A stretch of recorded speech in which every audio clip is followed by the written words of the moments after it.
Welcome to Hoovies Garage! Wizard, this is the Car Wizard channel, not Hoovie's Garage. Oh, sorry. I'm just so excited because my gamble paid off. It worked.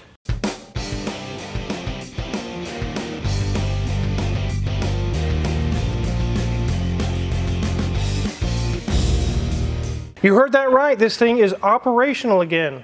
My gamble paid off. For all you EV guys out there that say Wizard don't know what he's doing on these things, we fixed it. We're going to go over everything we did to make this thing right. How much did it cost? And how much would Hoovie have paid if he paid to get the same service done? Would it have been worth it for him or not? If you haven't seen the previous video on this Fiat 500e, you really should go check it out. This actually belonged to Tyler from Hoovies Garage. He bought it, brought it here, and it wouldn't go into gear. It had tons of error codes. It was basically a brick. It would drive a little bit, but the range would drop really fast, and then it would go into kind of a limp mode. He couldn't get it out of gear or into gear. It was just, he was kind of like, I don't know what I'm going to do with this thing. I don't even know if it's worth it. And I kind of ran the options by him. If the batteries are bad, this thing is totaled. It's done, mechanically totaled.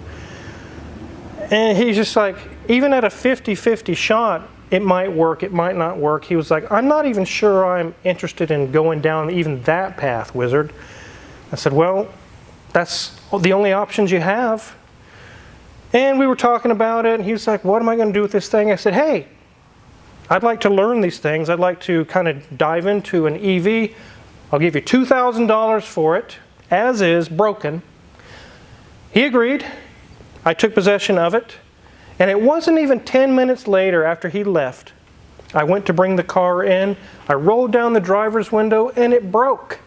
And the window fell down in the door. Imagine that. But that was a very easy fix. Let me show you. So here's the old regulator. And although the motor still works, the cable was all wound up into kind of a knot. But this little plastic piece here is what broke. And the window just basically fell down in the door. What is the odds of that? I mean, it has nothing to do with the way Hoovie drove it or whatever he did with the car. It just happened. Can you imagine you just bought a car, money changed hands, you drive off, roll down your window, and shoo, broken. I guess that's Fiat life, huh?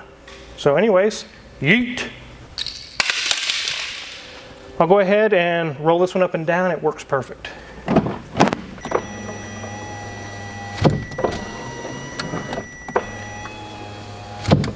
I do think you can take off the writing on the window though now, dear. Yeah, that's actually how Hoovie bought it. I think it was from an auction or something. And they actually wrote, it won't shift into gear, only neutral. So whatever was going on, which we'll talk about, was causing this issue and pretty much bricked the car. In the previous video, if you haven't already watched it, you really should, we show the battery out of this car, all apart in pieces. And the BPCM, which stands for Battery Pack Control Module, is what was faulty. There's actually codes saying there's internal processor failure inside that module. I kind of talked around and chatted with people. What am I supposed to do with this? Who will rebuild it? There really is nobody except for one group, Soft Electronics, and they're not even in this country. They're in Bulgaria. I had to ship it all the way overseas. They confirmed it was a failure inside the module. They rebuilt it, sent it back, and it cost me $1,200. They said there was a lot more wrong than even what they thought. But they got it all fixed, replaced some chips and some circuitry and whatnot inside of there. And I'm proud to announce it worked. All the batteries are visible to the control module now. It's charging them all evenly. It's so happy now. There are no errors in any module in the car at all. Let's go ahead and get this thing on the lift real quick and take a look at what all we had to go through to get that thing down and back up again.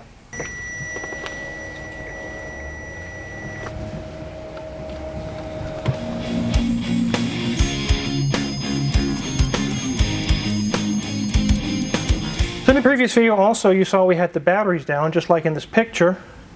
That's what it looks like with it all apart. And then here's the little module we replaced, or had rebuilt I should say, it wasn't replaced. That was bad. It's all it was that little brain box for the battery pack. Failed. Right here is everything is located, this giant box right here. There's several bolts along the framework or the bodywork that holds this giant battery pack up. And just like the picture I just showed you, all those little orange wires and everything, it's all inside of here. The bottom of the car is basically all batteries. The actual module that went bad is located about right in here. It's inside this big box. There's no way to get to it without pulling the whole battery pack down. So let's go ahead and get this thing back on the ground. Luckily, the window was an easy fix. Danielson said it was the fastest window regulator he's ever replaced. It was just like a few bolts and it was done. It was very easy. So good, that didn't take a lot of time, but the battery pack obviously did. So what am I into this thing as far as money? It cost me $2,000 for the car, $1,200 to send that module all the way to Bulgaria to be rebuilt. The window regulator was about $120. Then I had to pay Daniel's time to pull it all down, pull it apart, just to get to the module, to be able to even send it off, and then put it all back together. Probably into this thing $4,000. Now, if Hoovie had paid for all of that, obviously it would have been at his full shop rate, not just what I paid Daniel. It could have been $4,500 to $5,000 by the time he got done. And it just, you're getting to the point there, you could just go buy a good running one. And he was right. Even with me being lucky and getting it running again, with him doing the repairs or paying for them, it would have been mechanically totaled. Yes, I came out ahead, I came out good, only because I was willing to take the risk. It was a very good chance that the module didn't fix anything and I was out all that money. A total waste. But I got lucky, so thank heavens for that. Let's take this thing for a spin. So I'm going to start this thing up. It's really weird. Most EVs I've ever driven, it's push button like a modern car is, but this one's still weirdly old school. It has a standard key just like a gas car, and you turn it on just like a gas car, but nothing happens. So instead of hearing cranking noises, you hear, that's it, it's ready. And down here where there could be a shifter, this is the bezel, it could have an automatic or manual. We'll just have buttons. Put it in drive. We still don't hear anything really, but it's ready. Let's go.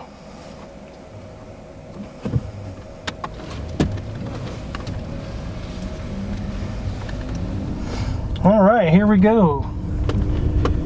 These things are so crazy, the amount of torque they have down low. It just takes off really fast, like right away. It even did a little burnout there. But you can see it says 76 miles of range. I've actually been driving it already today. I've used up a little bit already. When I started out, it has about 105 is what it said. With the AC on, obviously that comes down. But look, no error warning lights or anything. It's just a very happy little car now. It does have this little GPS that kind of, there's actually a hole in the dash. It just stabs in right there. You can actually disconnect it here. I think it's factory. You guys can let me know in the comments, but it's a little TomTom 2 is what it's called. It actually works, so I can't complain. I'll do a little turnaround right here. Do my one pedal driving thing. You can hear it charging.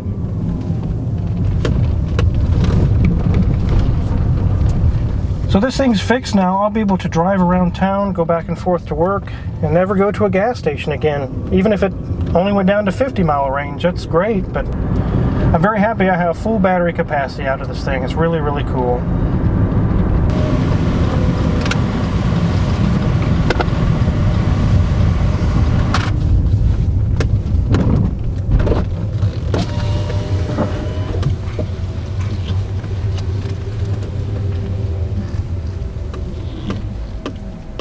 So I'm very, very happy about this. It's a little Easter egg is what my daughter calls it. She says it's cute like a little Easter bunny egg or something. But anyways, as working GPS, AC works, the batteries, everything are happy again. It is a fully functioning car again. And maybe for a little bit more you could go buy another one of these that runs, but I still came under the price of buying a nice one with around 40,000 miles on it. I can't complain at all. There was one small thing we had to replace also. It was a humidity sensor, which is right by the mirror here, which is a very common failure on even the gas-powered Fiat 500s. I think it's even a bad Chrysler problem, but we got that replaced and AC is all happy again. So fully functional, fully happy. The gamble paid off. Definitely wanted to do a video to kind of close this out to let you guys know what it took to fix it. We finally did fix it and we came out in the green. Really, really happy day. If you're curious what kind of tools that Danielson used to take this huge battery pack out, check our Amazon affiliates link in the description below. A lot of the tools we use in the shop are listed for sale there. And if you purchase any of them, we get a small cut and really appreciate it. Make sure to hit the subscribe button because there's so many more cool videos to come. Thanks for watching.